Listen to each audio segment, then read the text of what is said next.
All right, ladies, the first PowerPoint we're talking tonight is just about communication. And it is to cover in your descriptor. Wait a while now, and I see page 8, I think. Page 9. Kind of down towards the top of page 9, it's personal communication skills. For example, written communication skills such as report writing, form filling, oral communication, and visual. Then we're going to be talking about teams and listening and the importance of listening.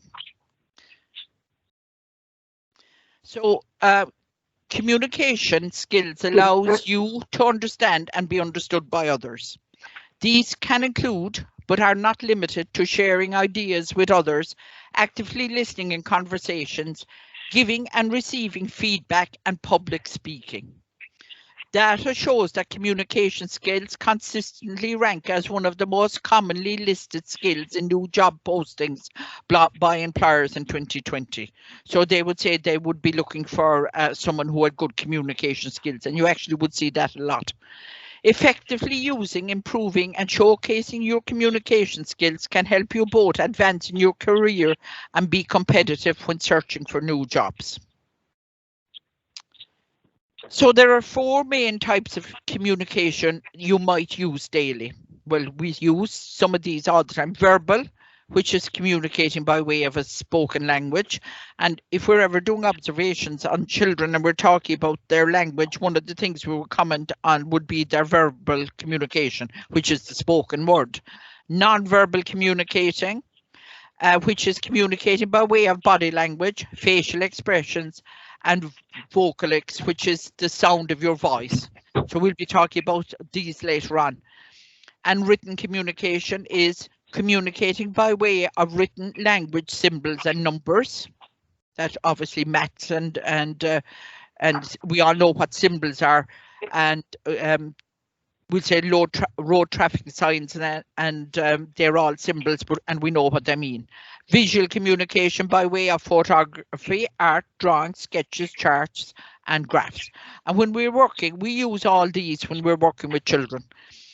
We use the verbal because we use the non-verbal, we use our body language, and it's very important when we're working with children that we face them head on, make eye contact, and have facial, someone trying to get in, and have facial expressions are important. And then written, communicating by way of written language, symbols and numbers, things, even symbols for children. And because they don't understand the written word, so we use symbols. And photography, arts, drawings, sketches, charts and graphs. And we use that visual clues for children who are non-verbal. Now we also use, we'll say, non-verbal, written, using symbols and visual by hearts by people, adults as well, whose first language is not English, in our case not English. And we'll say we haven't sent any newsletters out at all this year yet because of COVID. We're avoiding newsletters, but we will be sending out Christmas newsletters now as well. But I would always put a symbol next to what I'm saying. We'll say if I was sending out a newsletter about, oh, we are closed for midterm break on Thursday and Friday of next week, and the school is closed, we have no school or whatever, next to it I would put something like a school, with a school and with a line through it, a circle out there. You can find them on clip art and it's line through it, so even if they don't understand what I've written, they'll know, well, look, there's no school. And you have to be careful as well with the symbols you use so that they're not interpreted wrongly. And the same with art and drawings and sketches and charts and things like that. They're very, very important. We'd say like photographs, we communicate now by using photographs with the parents to show what the children have been doing in schools, because they're not coming into the setting now, again because of COVID. So verbal communication is the use of language to transfer information through speaking or sign language. It is one of the most common types, often used during presentations, video conferences and phone calls, meetings and one-on-one conversation. Verbal communication is important because it is efficient. It can be helpful to support verbal communication with both non-verbal and written communication. And I mean, that's self-explanatory. I mean, that I'm communicating with you now through verbal communication. and then I'm also using would say PowerPoint. That now would be another method to get what I'm saying across to you. And later on, then I'll be sending on the video so that you can listen to it. And that's all a form of communication. There are a few steps you can take to develop your verbal communication skills. Use a strong, confident speaking voice, especially when presenting information to a few or a group of people. Be sure to use a strong voice so everyone can easily hear you. Be confident when speaking so that your ideas are clear and easy for others to understand. And, you know, if you were addressing, we'll say, a group of parents and you have a parents meeting and you were addressing a group of parents, or not just a group of parents, if you were involved in committees and you were chairperson or and you wanted to address a group of people, it's very important that your voice, you're able to portray your voice. And it's a good idea to go over beforehand what you are going to say, and maybe even, you know, go say it out loud once so you know what it sounds like, or to record it. I kind of say to staff in the school when they're students first, or when they're on work experience, when they're recording story time, when they're telling stories to the children, to record themselves telling the story so they can listen back to it, and they can listen on how they can improve and how their tone of voice can improve, and maybe, you know, get an opinion from other people that were in listening to you while you were telling the story, and let them voice an opinion on what way you were handling it. So use active listening. This is very important part of communication. The other side of using verbal communication is intently listening to and hearing others. Active listening skills are key when conducting a meeting, presentation, and even when participating in a one-to-one conversation. Doing so will help you grow as a communicator. And that's very important, because if you don't listen, I mean, you won't hear what's going on, and you'll often be in company with people, and you know, you'll be in the middle of a conversation and they keep jumping in because they want to add their tuppence worth, and you know they haven't heard the words you're saying, like, but they feel that what they have to say is more important than what you're saying. And apart from it being very rude, it's not a good way to behave. Avoid filler words. It can be tempting, especially during a presentation, to use filler words such as like, so, or yeah. While it might feel natural after completing a sentence or pausing to collect your thoughts, it can be distracting for your audience. Now, the reason we're doing this as well now is preparing you for this interview you're going to be doing with me. So, but I mean, you and me talking will be easy because we know each other, but if you were going into a job where you were facing maybe an interview of 3 people or something like that, it can be quite daunting. So try presenting to a trusted friend or colleague who can call attention to the times you use filler words. Try to replace them by taking a breath when you are tempted to use them. Now, we'll say Cork people have an awful habit of putting like at the end of their sentence, and they'll say a sentence and then they'll say like, or they'll say boy. And I mean, if you ever listen to Roy Keane being interviewed or commentating or something, his Cork accent comes out extremely strong, but there's always a like somewhere in the middle of the sentence, or there's boy at the end of it. Now that's fine if you're from Cork, but if you're not from Cork and you're not aware of our tone and the way we behave, a lot of it just kind of doesn't make sense. So non-verbal communication is the use of body language, gestures and facial expressions to convey information to others. It can be used both intentionally and unintentionally. For example, you might smile unintentionally when you hear a pleasing or enjoyable idea or piece of information. Non-verbal communication is helpful when trying to understand others' thoughts and feelings. Now, a classic example of someone using non-verbal communication is Donald Trump. If you ever watch him, I mean, he makes all these gestures. Now, he doesn't say a whole pile, but he makes all these gestures. And this is a habit, I suppose, he's got into from the fact that he was running his own business, and he's always kind of using his fingers and things like that to make a point. Now, you will say non-verbal communication as well as the way you stand and the way you were standing and when you're presenting. And those of you who have been in class with me know I stand all the time when I'm presenting, and I walk up and down. And the walking up and down is not for me to get exercise, it's to keep you awake. Now, sometimes, I don't know if you, those of you who have been in class with me, if you notice, sometimes I'd start walking really fast up and down, back and forth. And that's because I'd look down at you and I'd see you wilting at about 9:15. When you're down there and you see and it is very hard to keep going because you're suddenly tired and you're after having your break and things, and it's sweet cheese, we're here until 10 o'clock. So I start moving because you have to follow me. And that's one of the reasons why, well, I can't anyway teach really standing up. I find it extremely difficult to do it sitting, or I can't teach sitting down. I find it very difficult, but when I move because it keeps you awake, because there is nothing worse than, we'll say, someone standing on top of a room and just reading out of a book and are not moving at all, because then you all start going to sleep. So now, if someone is displaying close body language, such as crossed arms or hunched shoulders, they might be feeling anxious, angry, or nervous.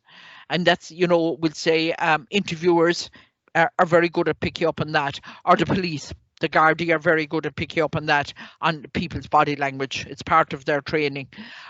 So if they are displaying open body language, we'll say with both feet on the floor, arms by the sides or on the table, they're likely feeling positive and open to information. So that is a part of, we'll say, which is important. Sorry now, ladies. Which is important for you to know. If you're sitting in at an interview, now I know you've all had interviews and you know how to behave, but I am just going through this. But even things like the way you sit and the way you hold your hands. I mean, you don't want to go into an interview and sit and slouch in the chair and cross your legs and throw your back against the seat and start rocking it. That wouldn't be good. It's important that the way you hold your hands as well, that you're not flaying them all over the place. Either, keep them in front of you or by the side or on the side of the chair, or something like that. So here are a few steps you can take to develop your non-verbal communication skills. Notice how your emotions feel physically. Now, this is just good for any of us to do any day, to get to know how we feel emotionally. Throughout the day, as you experience a range of emotions, anything from being energized, you're bored, you're happy, or you're frustrated. Try to identify where you feel that emotion within your body. For example, if you're feeling anxious, you might notice that your stomach feels tight. Developing self-awareness around how your emotions affect your body can give you greater mastery over your external presentation. Now, this thing of feeling, we'll say, butterflies in your stomach and things, you're nervous. I mean, that's extremely common and there's nothing wrong with it.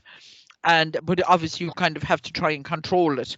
Or, some people, and if they're wearing glasses, they fiddle a lot with their glasses.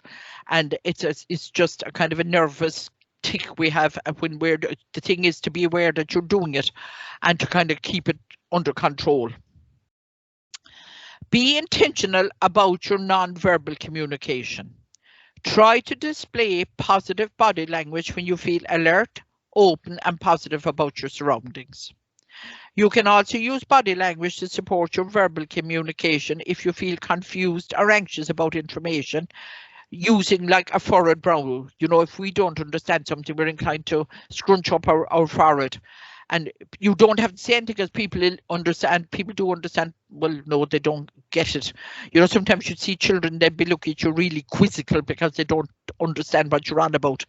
Use body language alongside verbal communication, such as asking follow-up questions or pulling the presenter aside to give feedback. Now, you wouldn't be pulling the presenter aside unless you were the presenter's boss or something, or you might, if you are a student and someone is presenting or someone is teaching or something like that, and you have something isn't clear, you can certainly pull them aside after the presentation and kind of say, look, I didn't understand all this, maybe you go through it again.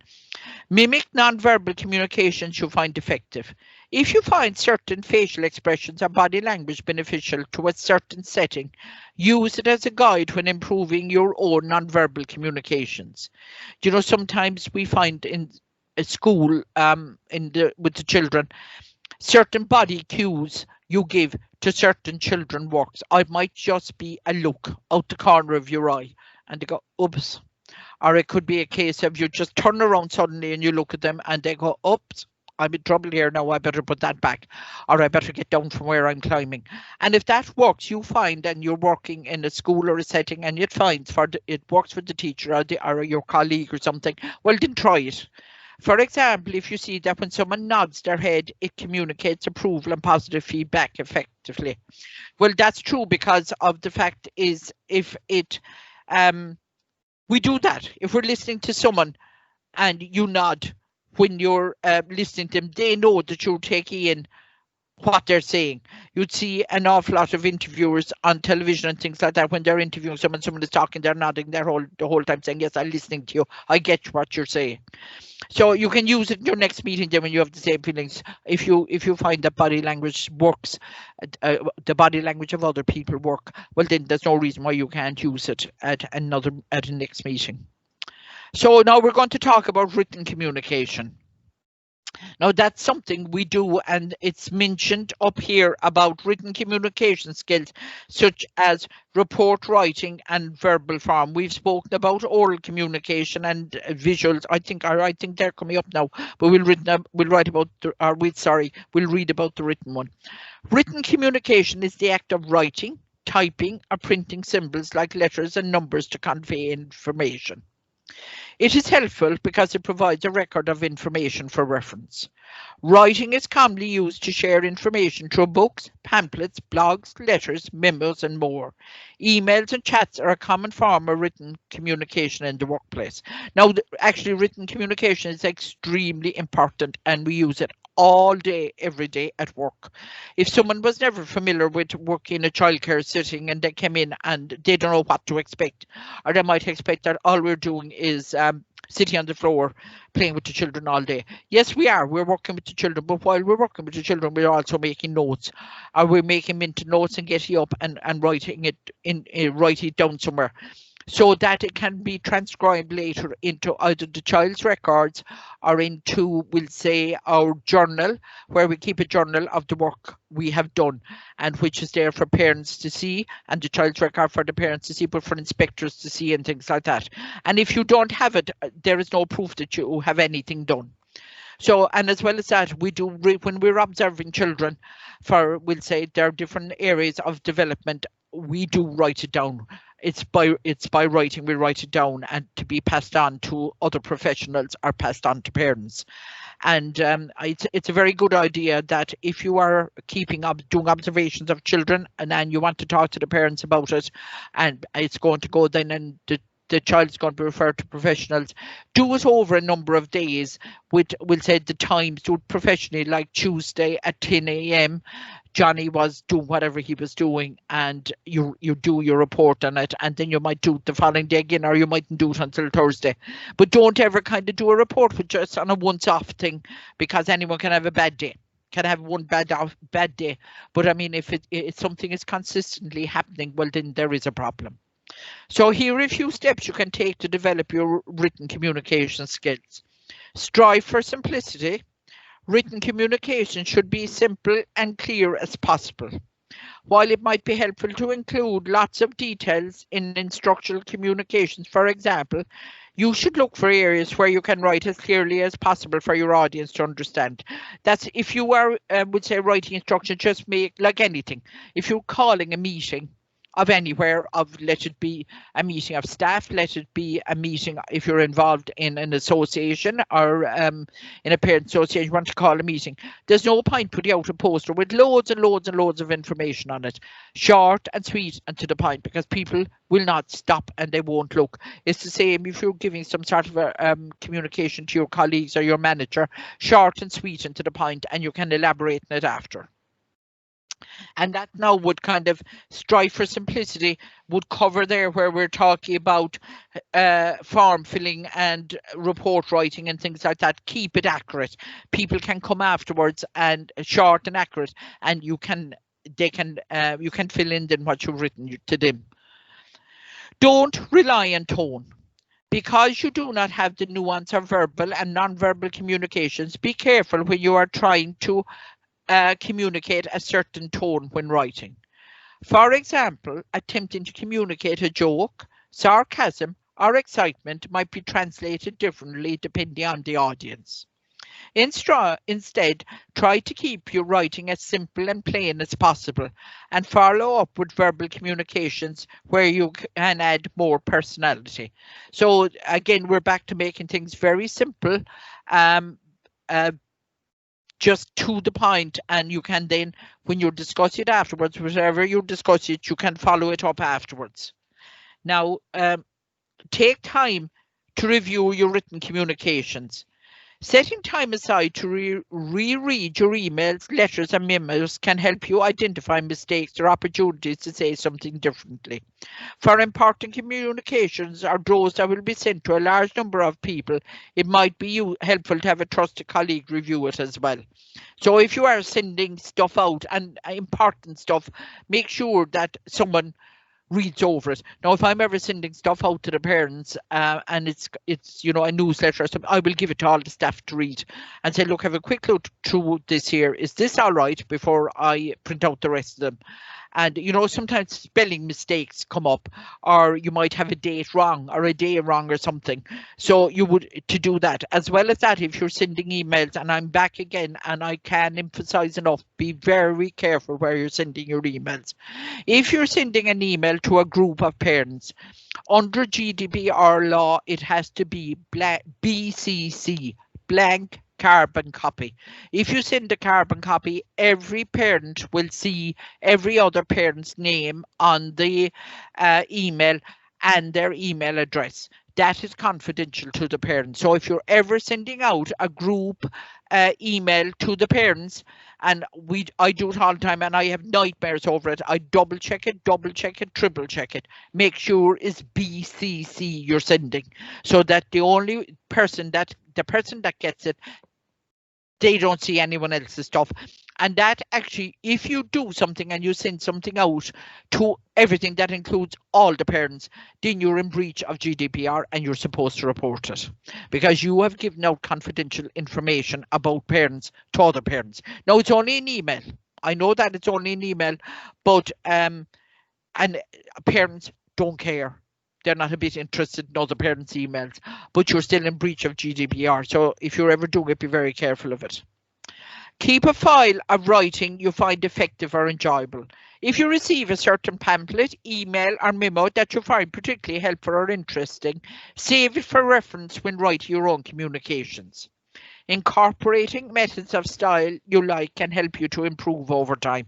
So, I mean, there's no reason at all why you can't just say, God, that's very well worded now, and keep a note of it or keep a copy of it. And there's nothing wrong with that, and use maybe the style of writing when you're doing it again. So we're going to talk about visual communication now. So, and that's now part again of that part of the page 9. Visual communication is the act of using photographs, art, drawings, sketches, charts and graphs to convey information.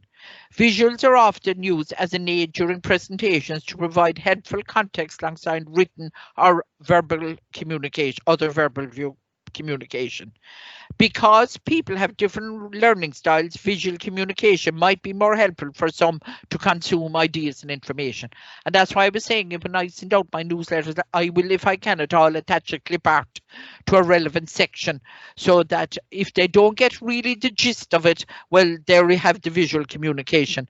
And we'll say, if you are observing a piece of equipment in your school and you're wondering, God, I don't know, I haven't seen anyone use that now for ages, and you decide, look, will we remove it and put it away for a while and things like that? What you can actually do is you can observe it, we'll say, over maybe 4 or 5 days, and you can kind of say, well, 10 o'clock in the morning, no one was playing with it. At 10:30, we'll say something now like the sand table or the water table or something. 10:30, well, 2 boys and 3 girls were playing with it. 11 o'clock, there was only 1 girl playing, but you can do that, do it over a week, and then you can actually produce a chart, a bar chart that shows how often that piece of material that piece of equipment was used, and as well as that, whether the boys used it more than girls or not, or if it was used at all. And if girls were using it more than boys, how could you change that equipment to make it more inviting for boys to use it, or vice versa? If it isn't used at all, said, right, we'll take it out of circulation, we'll put it into storage for a couple of weeks and bring it back in again. Because sometimes their equipment is there for children and they don't use it at all for ages, and then you put it away, and when you bring it back after a couple of weeks, it's like they had never seen it before, and it's the most exciting thing they've seen. So it's good for things like that. Here are a few steps you can take to develop your visual communication skills. Ask others before including visuals.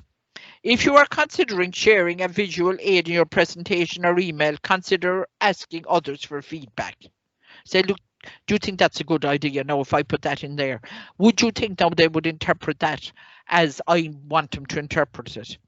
Adding visuals can sometimes make concepts confusing or muddled. Getting a third-party perspective can help you decide whether the visual adds value to your communications. They might say, look, take it out altogether, it's only confusing the whole thing. Or, no, mate, look, that's not very clear, and find another clip art for it or something. It's important to kind of, say, look, do you think that's okay? Consider your audience. Be sure to include visuals that are easily understood by your audience. For example, if you are displaying a chart with unfamiliar data, be sure to take time and explain what is happening in the visual and show how it relates to what you are saying. Now, that would be only if you were having parents' meetings and things like that, or if you were a really big setting where you a large amount of staff and things that could be used. You could be using charts and things like that. You should never use sensitive, offensive, violent, or graphic visuals in any form, but that goes without saying. So to make improvements to your communication skills, set personal goals to work through the things you want to accomplish step by step. It might be helpful to consult with trusted colleagues, managers, and mentors to identify which areas will be best to focus on first. So this would be particularly important, we'd say, for students, that they would get advice about their communication skills and ask whoever is mentoring you, and get, when the students come in from REI and they're going to be standing in front of classroom and teachers and things like that, often one of their things would be to do their communication skills, and you have to give them feedback on it and how they were communicating, and was their voice high enough, and did they move around enough, and was their stance okay, and did they hold the children's attention and things like that. So from that point of view, it would be important. It's also very important in our own job, not just standing in front of, we'll say, a classroom of primary school teacher, because we're standing in front of children and we're telling them a story. Now, it's very important as well that you act out the story as much as you can, and that you, again, by your facial expressions and using props and everything, you make it interesting. So interpersonal skills. Now, this is the next section here, interpersonal communication skills. Interpersonal skills are the skills we use every day when we communicate and interact with other people, both individually and in groups. They include a wide range of skills, but particularly communication skills such as listening and effective speaking. So, I mean, we're going around all day talking, but we're not talking to ourselves. Now, sometimes we do. I have a habit of talking to myself when I get terribly stressed and I'm trying to organize my day. Then you would think like there was 10 people in the room because I must do this now, and now I have that done, I must go downstairs, I must do this, and the whole lot. And I find as well another member of staff does it as well when she's trying to organize something like that. She's behind the press door talking to herself because she's organizing it. I'm sure the children just look and say, Christ, what's wrong with them too? But generally we are communicating with other people that we're with, obviously, and this is within our home. It's within our social life, when we get our social life back. It's when we go into shops. It's when we go to the doctor, anything. This is it's communicating with other people. So list of interpersonal skills for your CV that you could put into your CV if you wanted to. Now, I'm sure you all have your CVs done and they're absolutely fine and you don't have to go change them or anything, but just something you could put in if you were doing it again. Awareness of yourself and others. I mean, if you put in something like awareness in your CV and you'd say something like, I am very aware of myself and others. Well, the one thing an interviewer is going to ask you, say, explain that to me. So if you're going to put that in, you better be able to tell me about it. How you are, tell an interviewer how you are aware of others and of yourself. Caring about other people. You know, well, that's why you're doing the job you're doing, because you care about other people and or children or other people. Collaborating and working together with others. That's very important in our job or any job at all. In the, we said, the education childcare field and in the health field as well. Comforting people when they need it. And that's just, I know that has to do with children because we comfort them when they get hurt or upset or anything, but it's also comforting parents. Because sometimes parents are upset and sometimes they talk to childcare staff, and it's very important to be able to comfort them. And of course, all that is confidential. You do not discuss it with your colleagues unless the parent says, look, I don't mind if you tell the others about it. If it's something obviously that their colleagues need to know and that's important so that we can help the child, well then yes, but you will also tell the person, look, I'm going to have to discuss this with my colleagues for the benefit of you and your child. But it's important to be able to comfort a person and show empathy towards them. Clear communication skills, but that goes without saying, you know, so that people don't misinterpret what you're doing. Conflict management and resolution skills.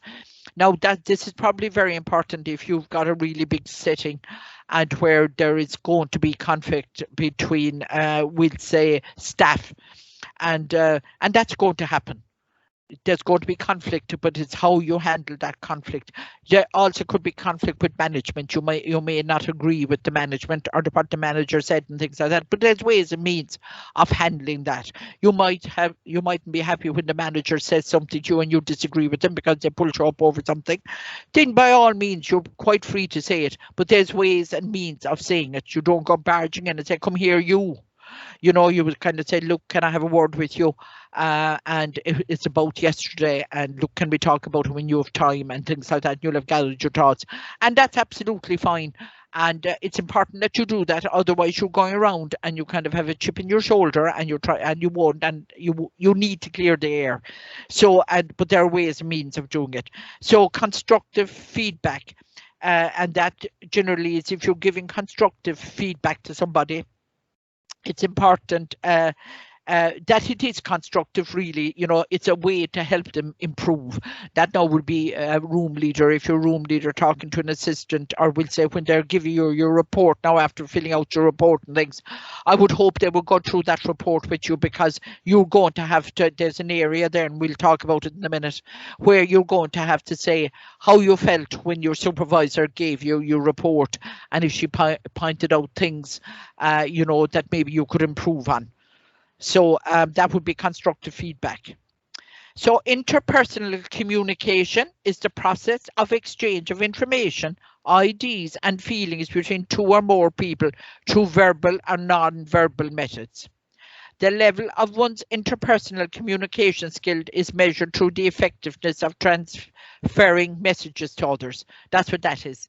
It's just getting your message from one person to another effectively. So interpersonal skills are the behaviors and tactics a person uses to interact with others effectively.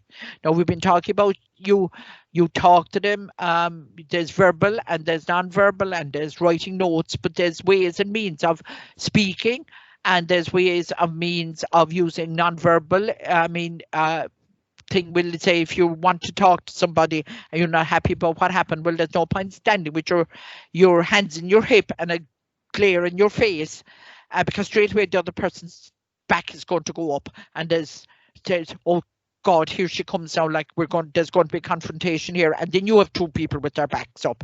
You just be very careful of your body language and your non-verbal communication if something like that happens. So I mean, if you're going in and you're delighted with the joys of life and you've been given a rise by your boss and things like that, well, you go in with a smile in your face and don't bother throwing your arms around her like or anything like that. Don't go that far. But you go in and you're happy in a happy disposition and everything. And anyone look at you, oh look, everything is fine here. She's grand, and so you're greeted in more openly. So in the business world, the term refers to an employee's ability to work well with others. Interpersonal skills range from communication and listening to attitude and deportment. Deportment now is kind of not the modelling we're talking about up and down the catwalk. It's how you carry yourself, like what I said there. Don't go in charging with the hands clenched and a glower on your face and everything to confront someone. So that's very important. Now we're going to talk about teamwork as well, because it says here working in teams under interpersonal communication. And you all know what that is, because in our job we work as teams. The ability to work together as a team is extremely valuable in every workplace. Teamwork involves many other interpersonal skills like communication, active listening, flexibility, and responsibility. Now, we've discussed the other two, but flexibility we haven't, and it is important to be flexible and, be willing to see the other's point of view and kind of maybe change your mind as well. Say, look, that's fine. To me, it's not really important. I see what you mean. Look, sure, we'll try it your way. And if it doesn't work, sure, maybe we'll do it my way. And responsibility. Simply put, interpersonal skills are the tools you use to get on with other people. Sharing ideas and information, building relationships with colleagues, and understanding what a customer wants all rest on being able to communicate well. Now, the customer here would be a parent, and it's important if you are dealing with a parent that you use the proper communication skills. Like I was talking about, don't straight away, if there's a big issue with a parent, and approach it very gently. Otherwise, like I said, the parent's back is up and our back is up, and next thing there's confrontation and there's a row, and there's no need for it. There should never be a row, because actually what happens if you have a row, you end up really feeling bad and being awake all night over it. The parent is at the other side feeling really bad and awake all night over it, and the following day you're afraid to meet each other. So it's as well to kind of approach it as gently as you possibly can. And I mean, the thing about it, sometimes the parents will not see your point of view. They just won't. And that's it. Or they don't want to hear what you're saying. And you can't do anything about that. There is no point in going about and saying, no, listen to me. I am sick and tired of telling you this. This is my third time telling you now in 3 weeks. And you're not listening. It doesn't matter. You can tell her 40 times in 3 weeks. Or tell him or tell them. They will hear you when they are ready to hear you. But the important thing is you give that parent the information they need, and then when they are ready, I'm talking about in particular parents whose children you would have concerns about, and I think we've all come across those who are long enough in the business that sometimes parents, it's as clear as the nose on my face that their child has an issue, a problem, but they don't want to know. They're not ready yet, but it's your duty to help that child. Your priority here is the child. So by helping the child, you also have to talk to the parents. So you might be banging your head off the wall for a couple of months, but eventually they will come around, because it'll be like drip feed, and you keep giving them, the proof. There's no point out, you must give them the proof. So I mean, you need skills and how to deal with this. And so those who are good team players are often given important tasks in the workplace and may be seen as good candidates for promotion. So if you're a good team player, and you'll always kind of be in line for promotion. If you're not a team player, you have no point whatsoever in being promoted, because you won't be able to work with your colleagues and things. And teamwork is very important as well, getting back to the situation of trying to confront a parent. And I shouldn't really use the word confront, because it's not confront, to discuss with a parent issues you might be having about their child. It's important that your colleagues are backing you in this, and that because sometimes the parent will ask another colleague, you know, about it because they don't want to hear what you're saying. So they're hoping another colleague will say something different. And it's important that you discuss what's happening with your colleagues and you're all of the same opinion. So effective listening is actively absorbing the information given to you by speaker, showing that you are listening and interested, and providing feedback to the speaker so that he or she knows the message was received. So that's listening, so that the person that is speaking knows they're being listened to. Now, sometimes that can be hard. There is no doubt about it. And I'd be the first one to admit it, because sometimes the topic might be very interesting and you are doing your level best to stay awake and it's virtually impossible. But the thing is, the speaker is trying to convey something to you, and out of courtesy, them do your level best. I don't know what you would do to kind of get attention, maybe change your position in the seat, take notes or whatever. So here are tips to help you develop effective listening skills. Face the speaker and maintain eye contact. Well, fair enough, it's that on one-to-one. Be attentive but relaxed. Keep an open mind. Don't ever go into a meeting, we'll say with a manager or with other colleagues or with a parent or something, with your mindset, well, look, this is going to be a pure waste of time. This is just, I'm going to be sitting inside there now. I have enough hours in the day now like this, and I'm going to be listening to this for an hour, and sure, look, nothing is going to come out of it. If you go in with that frame of mind, nothing will come out of it. So go in with an open mind and say, right, that's it. Let's have another bash at this now and see how it goes. Listen to the words and try to picture what the speaker is saying. Don't interrupt and don't impose your solutions. Now, the thing is, let whatever someone is saying, say it, and then interject. Now, we've all been on, well, I don't know whether you've all been on committees or not. I've been enough committees my life anyway, where there's always someone, and you're in the middle of a meeting or you're conducting a meeting, and I have been chairperson a couple of times, and then suddenly someone is saying something and there's someone shouts down through the chair, and then they start, well, I don't agree with that at all, and this is it, and they're ranting then for 5 minutes, and you can't bring them back online. And the thing is, you don't, because first of all, you're going to get everyone else to go, for God's sake, here she goes again, or here he goes again. So, and sometimes it can be very difficult for the chairperson to bring that person back in line. But what you have to do is, what you should know is, you don't interrupt. There's always, when someone is finished speaking, there's always time for asking questions and you giving your solution. Listen to what's being said, and then you can say afterwards, well, look, you said this, I don't agree with what you said, but I think maybe could we look at it this way? And that's absolutely fine. So the speaker has been heard and you're being heard. But if the speaker is talking and you're talking and whoever is conducting the meeting is trying to control it, then there's three of you and no one is hearing anything. A listener maintains positive posture, avoids distracting mannerisms, keeps attention focused on speaker. So what you do for that is you keep focused on the speaker, maintains eye contact, nods and smiles when appropriate. Now, there's no point smiling manically, like saying, oh, Lord save us, I better let on, I'm listening here, like, and smiling. Do your best to listen. A poor listener looks bored, uninterested, or judgmental, avoids eye contact, displays distracting mannerisms like doodles or plays with a paper clip. And look, I'm guilty of doodling. I would be listening to everything that would be said, but I'd have a piece of paper next to me and I'd be doodling and I'm just, if I'm on the phone, I'm a doodler. And I'm writing and drawing and making notes and on paper. I think, and I'm here now and I'm looking at you, and I'm not looking at you, so I'm saying, I'm looking at the computer. You're at the other side of it, I hope.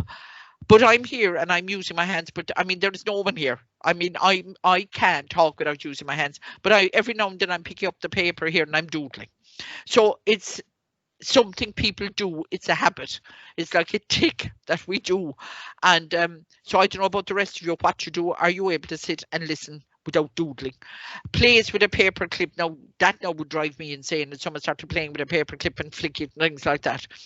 So listening is an incredibly useful skill in both business and personal relationships.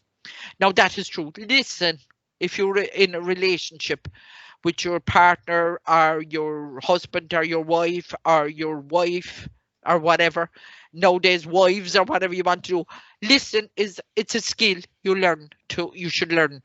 And here are some insightful indicators of strong listening skills.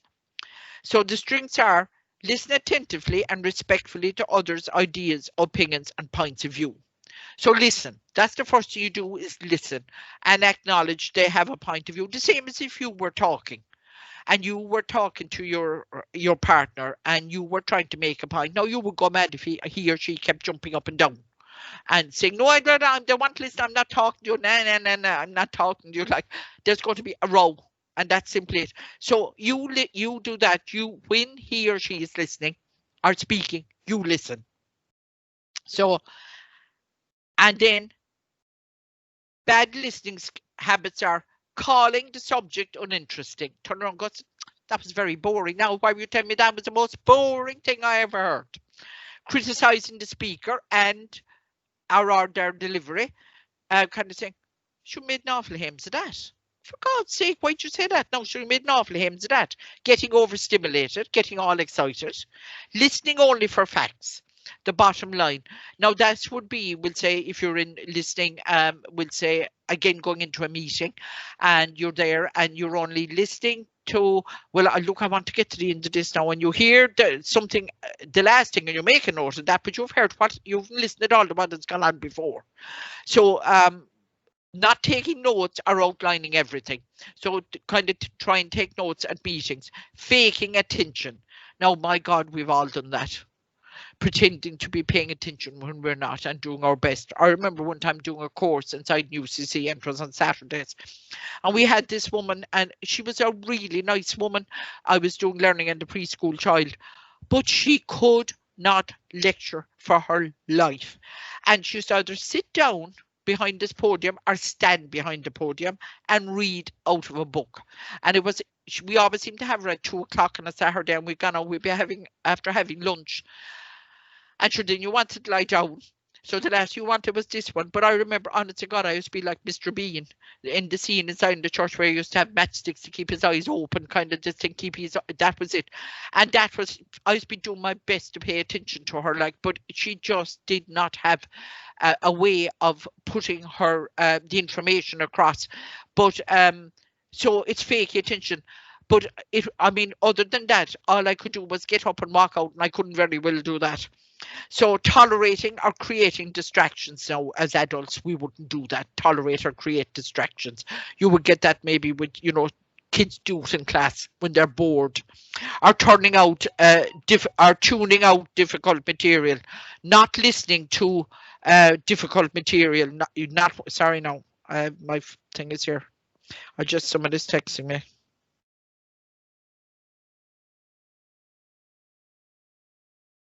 Oh yeah, Mary's having trouble. You saw that in the text, she's having trouble. So tuning out difficult material. So thing is, if something you don't understand, say, oh, for God's sake, I won't bother listening to that. I don't get it. I mean, you might get it the first time, but if you take notes and things and look at it, you will get it again. You will get it by reading over it a couple of times. So that's bad listening habits. So formal communication is usually used in a professional or business setting, often between those with differing levels of authority, such as an employee and their employer. So this now would happen, we'll say, at work, but maybe not in, probably, I don't know, does this happen at all in childcare settings? Because we, no matter how big it is, you know, there's people always working at teams and things like that. But it would happen in we'll say, companies. Informal communication is generally used between friends and acquaintances for general conversation. Formal communication is communication through predefined channels set by organizations. They are typically conveyed from top leadership to various departments that funnel down to lower level employees. It is backed by organizational procedure and it is necessary to fulfill the goals of the organization. So this now would happen with, say, in big companies where you have the CEO at the top and he has all his deputies. So he has meetings with them and he gives the information to them. They go away then and they have managers under them. So they call the managers and then they pass the information on to the managers and they're told, look, this is what we've decided at the top. Off you go now. The manager then goes to the next level below him. And he goes in and he goes, well, I've had a meeting with the top dogs and this is what we're doing and this is how we're going to do. And you over there in team A and you're in team B and you're in team C and you're to go now and you are to devise this method and bring it back. And then this crowd go and they go to the lower level employees and this is then they're then involved in it. And that's how formal communication happens from the top down. Now, all that would be done through, we'll say, obviously records and memos and emails and things being sent. So, and there is a procedure that's followed. Informal communication is more relational than formal. Informal communication is what we would have when we'd have a chat in class and things like that, or, you know, between a teacher and we're talking about in primary school and secondary school, between a teacher and their students. It is not backed by any predetermined channels and can happen anywhere within the organization. The primary goal of this messaging is to preserve and establish relationships with colleagues and superiors and subordinates. Since it is not defined by any channels, messaging moves a lot faster, but it is without any paper trail or official documentation. It could be a text. Now that's what I'm saying. You know, this technological communication skills, this is where this would come in, you know. It might be a text between colleagues, you know. I have that part of the report finished. Maybe you could get a chance to come and look at it. That there is no big meeting about it. It would be about text, or it might be an email, or it might be something like that. Totally informal. And that can happen as well. We'll say it happens a lot in childcare settings where we would have informal conversations at lunchtime about where we'd say discussing maybe the next thing to do with the children's interests, or next thing to do with a particular child. And we'd have that at lunchtime, but I generally log that in as a meeting, because even though we're sitting having lunch and things and it maybe the discussion only took 10 minutes, I would log that as a meeting in our meeting book. And that is the end of that slide, ladies. Are you all right? Okay. Hello?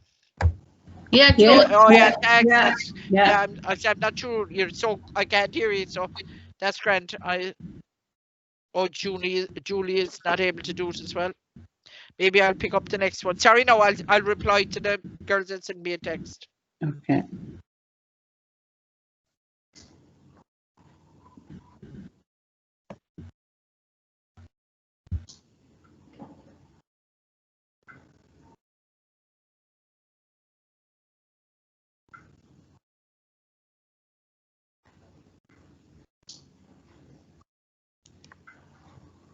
We're going now to a new set of slides. And it has to do, I think, non-verbal communication is our new, and body language and things like that.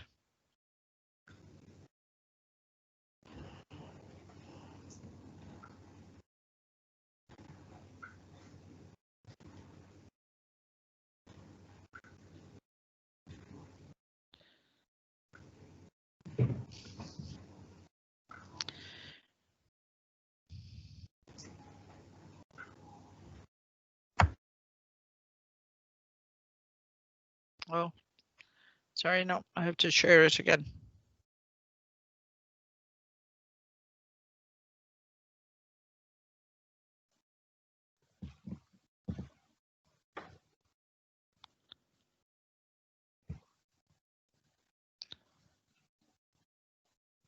Now, this one is non-verbal communication. This is now where we use our body to communicate. And it's a very strong form of communication. Non-verbal communication involves See, we have it here now. We spoke about formal, informal conversation skills. We just covered that. Understanding non-verbal communication, such as body language. That's now the very last thing under the interpersonal communications. Non-verbal communication involves many different channels that convey meaning beyond what's being said. These include gestures, body movements, facial expressions, and even vocal tone and pitch.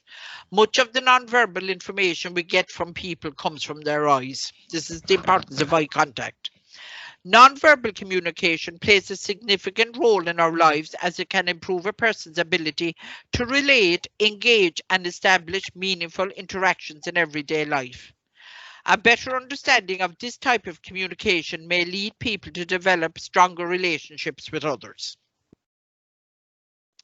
Types of nonverbal communication. Facial expressions. The human face is extremely expressive, able to convey countless emotions without saying a word. And we know that just a look. And you know, as parents, we just give our children a look, but there's no better people to use their facial expressions when communicating with their parents than teenagers. They, as I always call it, when mine were teenagers, the look. They had this look when you corrected them or told them they couldn't go. No, you can't go. Then you got the look. There's body movement and posture. Gestures are very important, and we use gestures all day, every day. Eye contact, touch. We'll be covering all this. Space, your voice, and pay attention to inconsistencies. That would be paying attention to inconsistencies in people's voices, but we'll cover all those now one by one. So what is body language? While the key to success in both personal and professional relationships lies in your ability to communicate well, it is not the words that you use, but your nonverbal cues or body language that speaks the loudest.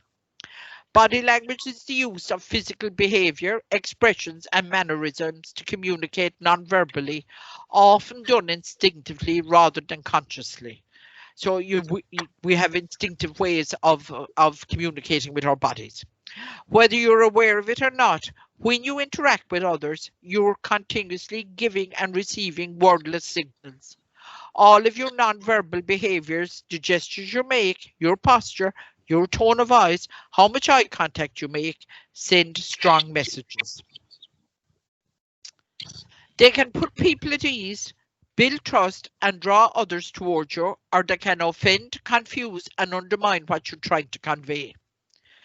These messages don't stop when you stop speaking either. Even when you're silent, in some instances, what comes out of your mouth and what you communicate through your body language may be two totally different things.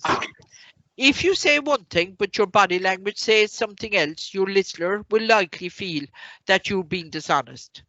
If you say yes while shaking your head no, for example. Now, I mean, the thing is, if you're saying, yeah, I will, I'll go, but you're at the same time, no, you've no intention of doing anything because your body instinctively will say no because they don't want to do it. Well, I mean, that's going to come across as extremely dishonest.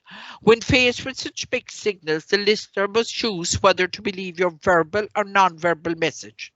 Since body language is a natural unconscious language that broadcasts your true feelings and intentions, they'll likely choose the non-verbal message. Now, if you think about it, if you're asking someone something and they say, oh yeah, I will, but they're shaking their head at the same time, you're far more inclined to say, well, they haven't the notion of doing it.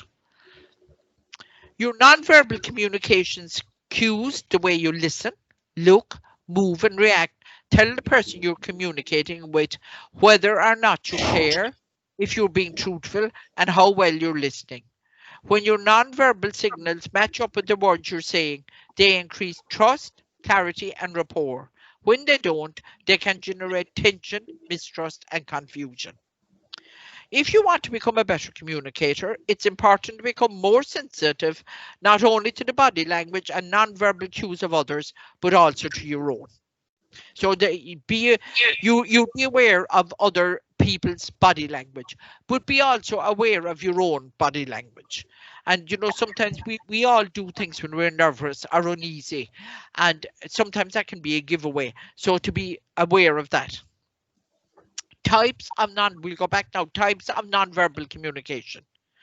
The many different types of nonverbal communication or body language includes facial expressions. The human face is well, that's what I said already. It's extremely expressive, able to convey countless emotions without saying a word.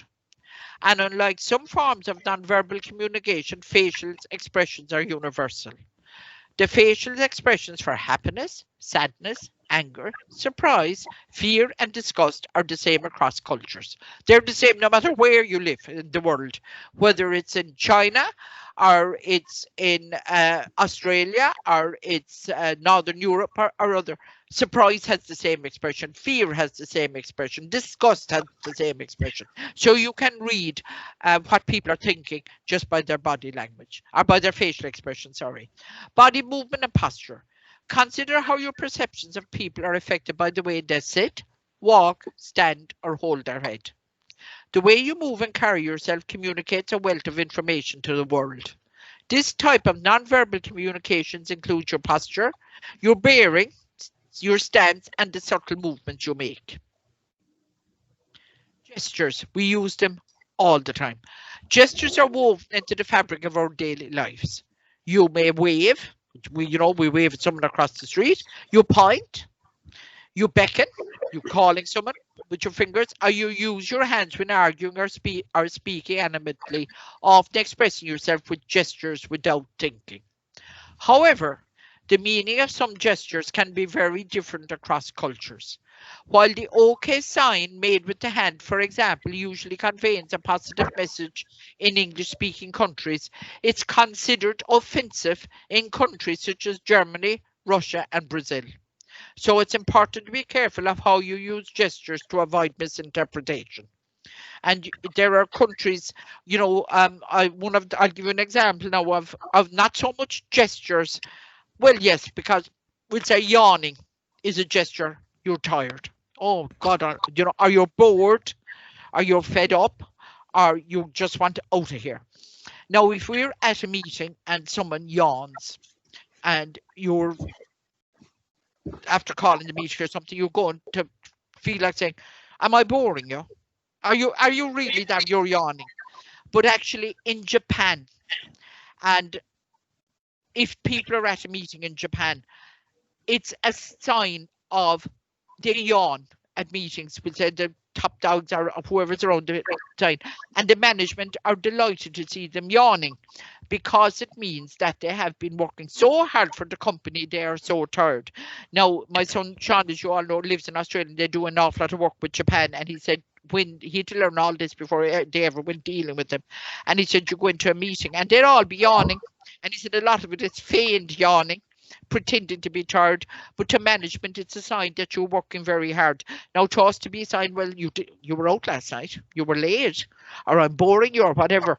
But in Japan, to yawn at a meeting is indicative of the fact that you've been working extremely hard for the company and they're quite pleased to see it. So different signs and different gestures mean different things in different countries. Touch. We communicate a great deal through touch. Think about the very different messages given by a weak handshake, a warm bear hug, a patronizing pat on the head, or a controlling grip on the arm, for example. Think about all those things like the weak handshake, the warm bear hug. We'd all like to, when we meet, we haven't seen someone for ages, like there's going to be an awful lot of bear hugs when all this is over. A patronizing pat on the head, none of us would like to be patted on the head, or a controlling grip on the arm. If you're gripped tightly, it's indicative of someone trying to control you. So eye contact. Since the visual sense is dominant for most people, eye contact is an especially important type of nonverbal communication. The way you look at someone can communicate many things, including interest, affection, hostility, or attraction. Eye contact is also important in maintaining the flow of conversation and for gauging the other person's interest and response. And when we're talking to very small children, we make eye contact with them. We go down to their level and make eye contact with them to show them, look, we're talking to you, we're interested, we want you to listen. Space. Now, have this now is about spatial awareness, and this is very important as well when you're dealing with people. Have you ever felt uncomfortable during a conversation because the other person was standing too close and invading your space? We all have a need for physical space, although that need differs depending on the culture, the situation, and the closeness of the relationship. You can use physical space to communicate many different nonverbal messages, including signals of intimacy and affection, aggression, or dominance. And we know that, sometimes we don't like, we have to be very aware of our spatial awareness, or we don't like if we're in a crowd or we're walking, someone is right close up behind us, or if you're inside the pub and someone is right in your face. Sometimes, they're right in your face when they've had a few drinks and you're telling you things like you're suddenly backing away. That's quite uncomfortable. But then if you're in a relationship with somebody, let's say family members or your partner, that space is a different space. Voice is just not what you say, it's how you say it. When you speak, other people read your voice in addition to listening to your words. Things they pay attention to include your timing and pace, how loud you speak, your tone and inflection, and sounds that convey understanding such as or Think about how your tone of voice can indicate sarcasm, anger, affection, or confidence. And we know that we change our tone of voice when we're speaking to our own children. They know by our tone of voice. And, my children would know what I meant when I use both their names. We'll say Maeve's second name is Anne, and not to be Maeve, but if I really was getting angry with her when she was younger, I would go, Maeve Anne, like that, and she would, all right, okay, I'm off. And they know by our tone of voice. We'll say things like sarcasm, they say, yeah, right, sure. That or anger, affection, or confidence. So be aware of your voice as well. How to improve nonverbal communication. Nonverbal communication is a rapidly flowing back and forth process that requires your full focus on the moment-to-moment experience. If you're planning what you're going to say next, if you're checking your phone or thinking about something else, you're almost certain to miss nonverbal cues and not fully understand the content of what's being communicated. As well as being fully present, you can improve how you communicate nonverbally by learning to manage stress and developing your emotional awareness. So learn to manage stress in the moment. Stress, and there was something about stress further back, dealing with stress, and you can have a read of this as well. Stress compromises your ability to communicate. When you're stressed out, you're more likely to misread other people, send confusing or off-putting nonverbal signals, and lapse into unhealthy, knee-jerk patterns of behavior. And remember, emotions are contagious. If you are upset, it is very likely to make others upset, thus making a bad situation worse. This thing about never send a text when you're in anger. Always kind of put away the phone and don't send a text until you're calmed down. Or don't ever get into a car and drive when you're angry, because you'll take off at speed, there are stones flying, and something's going to happen. Wait until you calm down and then deal with it. So, and if you were upset, the chances are you've upset the other person as well.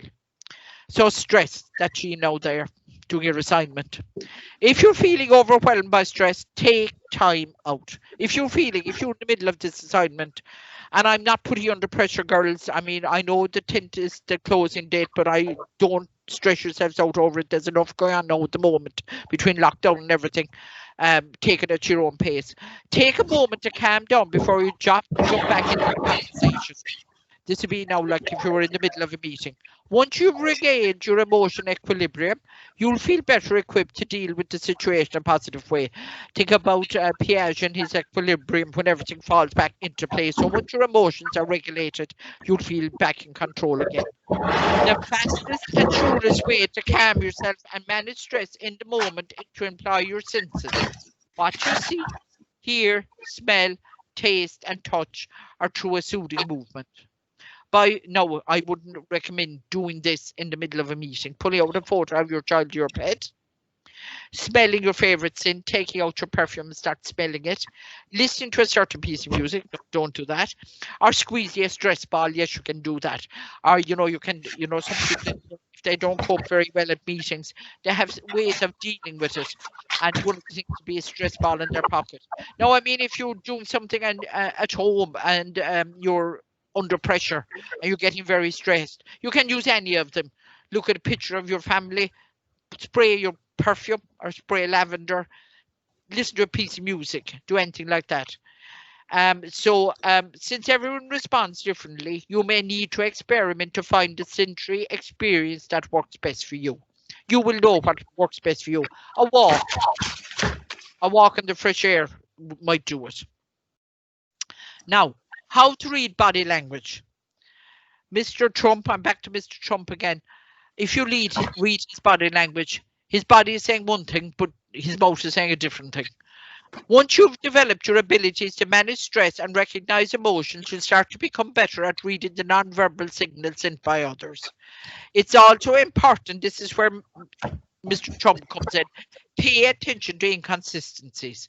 Non-verbal communication should reinforce what is being said. Is the person saying one thing, but their body language conveying something else? For example, are they saying yes while shaking their head no? Look at non-verbal communication signals as a group. Don't read too much into a single gesture or non-verbal cue. Consider all of the non-verbal signals you are receiving, from eye contact to tone of voice and body language. Taken together, are they non-verbal cues consistent or inconsistent with what their words are saying? And if you're ever at a meeting, sometimes if it's a big meeting and you're saying something and you see two people together and they say something and one smiles, well, you'll automatically might think, well, feck them anyway, they're laughing now at what I said. They're probably not laughing at you at all. They kind of remembered something else and they said it. Don't ever kind of take things personally, because it probably has nothing at all to do with you. Trust your instincts. Don't dismiss your gut feelings. If you get the sense that someone isn't being honest or that something isn't adding up, you may be picking up on a mismatch between verbal and non-verbal cues. I'm a great believer in trusting your instincts. Listen to what your gut feeling is. So evaluate. Now, once more, we're just going to go back over this. Evaluating non-verbal signals. Eye contact. Is the person making eye contact? If so, is it overly intense or just right? Facial expressions. What is their face showing? Is it mask-like and unexpressive or emotionally present and filled with interest? Tone of voice. Does the person's voice project warmth, confidence and interest, or is it strained and blocked? Is their body relaxed or stiff and immobile? Are their shoulders tense and raised or relaxed? Now, touch. Is there any physical contact? Is it appropriate to the situation? Does it make you feel uncomfortable? Intensity. Does the person seem flat, cool and disinterested, or over the top and melodramatic? Now, some people are inclined to be very intense and get hot and bothered very easily, and kind of argue and things like that. Sometimes that's their personalities, but sometimes that's also their youth. But things if a young person, as we get older, we become far more relaxed and easygoing and couldn't give a damn, and go with the flow. And that's the end of that slideshow. Now, has anyone got any questions about anything?